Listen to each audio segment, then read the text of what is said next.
I'm Erica with the Columbus Dispatch, and I am here with the Moody family, Mr. Kurt Moody, founder and chairman of the board at Moody Nolan, one of the largest architectural firms in the country. And then we have Jonathan, sorry about that. We have Jonathan, who is president and CEO at Moody Nolan, and we have David, who is president and CEO of Moody Engineering, right? Yes. So I want to start with you, Mr. Moody. Tell us a little bit about the founding of Moody Nolan and if you thought it would be where it is today. I really didn't place any limits at the time.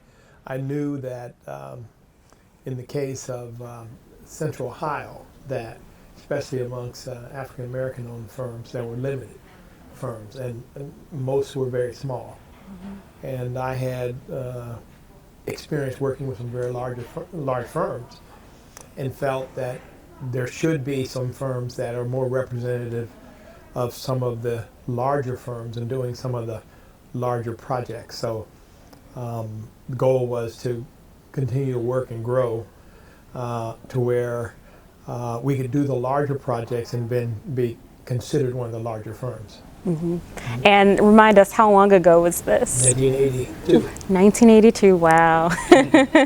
And of course, we're sitting in the new Carl Road branch of the Columbus Metropolitan Library, which you all worked on. Jonathan, you did the design. Mr. Moody, you must be extremely proud of your sons who worked on this beautiful building.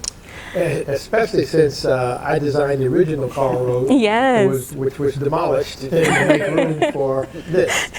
So, and so, yes, very, very happy and proud that we're at this point. Mm-hmm. Did you shed a little tear when it was demolished? No. No. No. I'm always looking for bigger and better things, and this was going to be it, and it is. Yeah. Jonathan, Mr. Moody tells me you remember being a little kid in the original Carl Road branch. Can you tell us a little bit about that? Yeah. I still remember, our preschool, which wasn't so far from here, because we're on the same site. It was, we like many preschools, we're going to the library for the day. And I remember I got to stand up in front of the class because all I knew at the time was to say, my dad drew that building. So, wow. So I said, hey, my dad drew it, and we're going to go see the library. And we did story time and all that fun stuff. And yeah, I still remember that. Yeah. That's excellent. David, what was it like for you as a kid to be standing in buildings that you knew your dad designed? Well, it was always good to brag. I think that was the big thing to do, to kind of showcase others and kind of say, we did a part of that, and then the aspect that it tends to last longer, products and things like that kind of come and go, but buildings tend to be more resilient, right? Again, this building was here for many years before it was demolished, and again, a new building is here, right? So those kinds of things are always really, really nice and fun. Yeah. Mr. Moody, I'm going to ask you to go way back to 1988 when the original building was constructed. What do you remember about that process, and what design were you going for? Go shopping for books. That was the theme, and the rationale, quite frankly, was the previous libraries were designed in a way that it was very, you went in and you said, I'm going to ask somebody to, where do I go for, a certain kind of fiction and nonfiction and all that. And you wouldn't see them. I mean, they say, I'll go around the corner here, and something like that. But during the time this was designed, shopping centers started taking off, many malls. And the thought was, the difference in the malls was that you walked down a major, concourse, so to speak, and you had your selection of what do you want to buy today.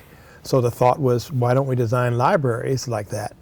And that was what we did, is designed kind of a mall passageway that was more open, like this is, instead of closed rooms that were pretty much representative of the previous libraries at the time.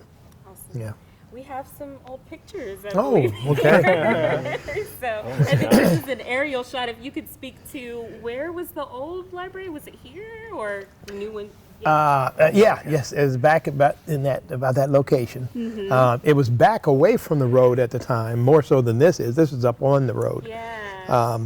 But part of it was because we had a number of community meetings, and the community was pushing at that time for something that was, quite frankly, we had a number of meetings, and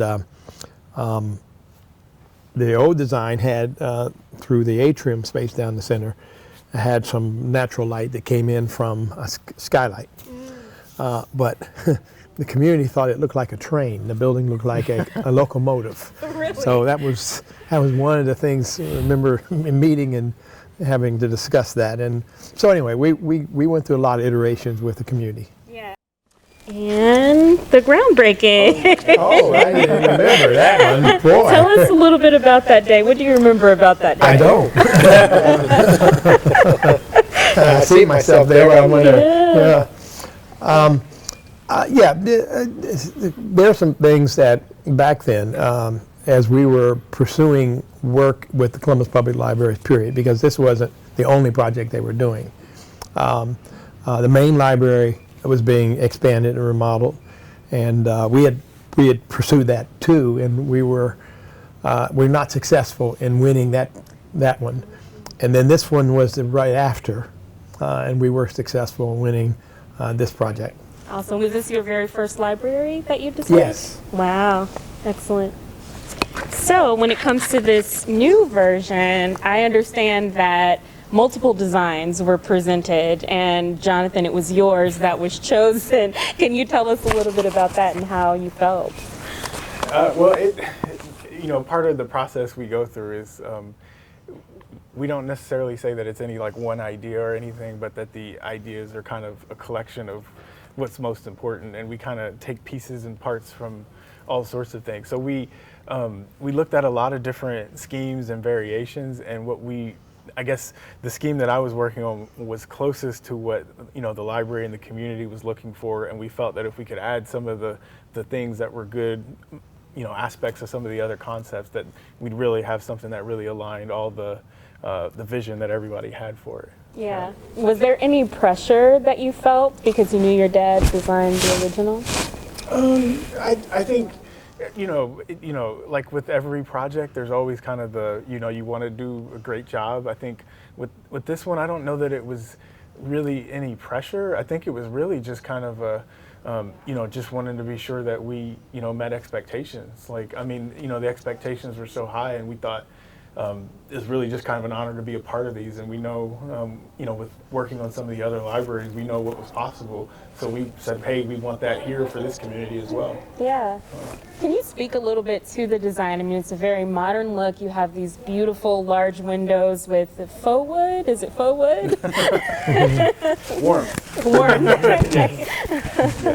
Yeah, so a big part of it, this concept is really kind of up toward the street, and Columbus Metropolitan Library, they've outlined, for quite a while what their vision is for what they want to see in new branches, and really it was about translating that here, and a really big part of it was trying to understand what were the things that made this community unique, or made it a library unique for this community. So you mentioned the three big windows, and warmth was one of the things that we had heard about, saying, hey, a lot of the libraries, are brick or stone or other things, but there was a desire to say, hey, can we have something that warms up the material? So we looked at ideas for materials that had that texture and tone, but wood isn't always the best exterior material, so something that gave it that look, but without tying us into it. And really, the specific dynamics here is it's such a changing neighborhood, and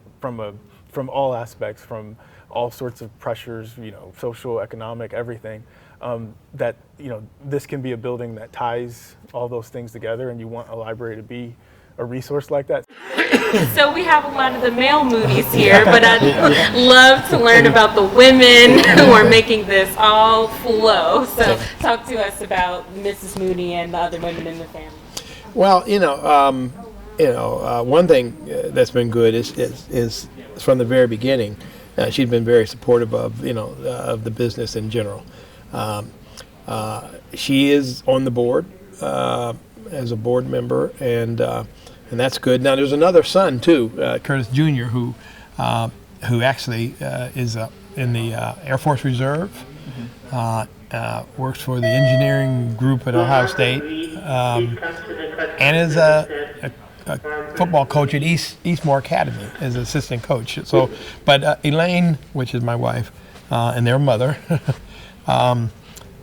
she keeps us all together in a number of ways, and I think again, upbringing is a big thing, and I relied on her for a lot of things because she was formerly with Franklin County Children's Services before she retired from that, and taking care of kids is something that's innate with her, and so now she takes care of their grandkids, both our grandkids, their kids, our grandkids, and again, so she's the glue, I'll say, that keeps us all together.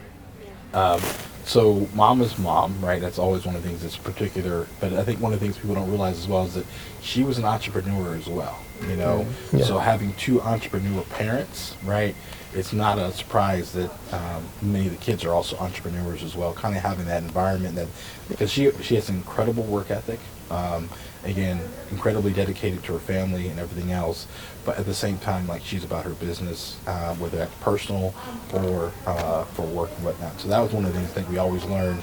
And unlike Jonathan as well, there's no age limit to the phone call thing in terms of if they're, I remember in grad school, I had an issue and she flew out and it was taken care of. Again, don't know what she said, what she does. I just know that the problems go away. So that's one of the things that I always appreciate about her. Again, is having the example that she sets in so many ways. Excellent.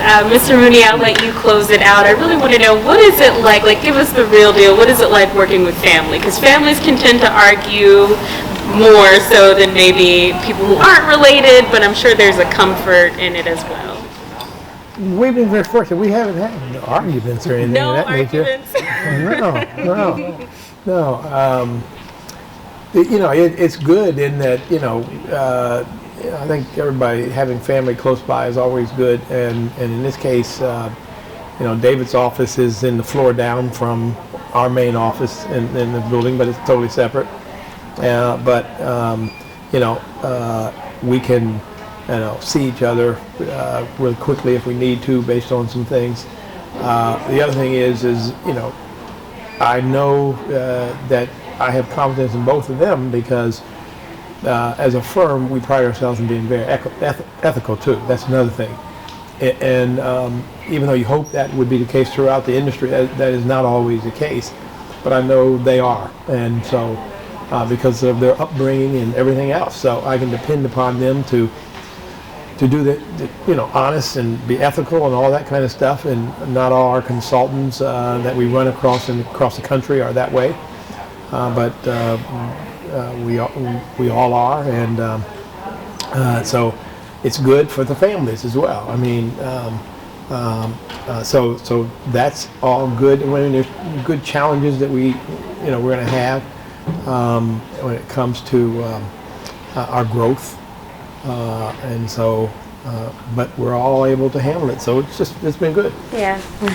Well, I want to thank you all again for joining us today, and just everything you do in the city, from making it more beautiful to the impact that you have with the way that you give back to the community here. So thanks again.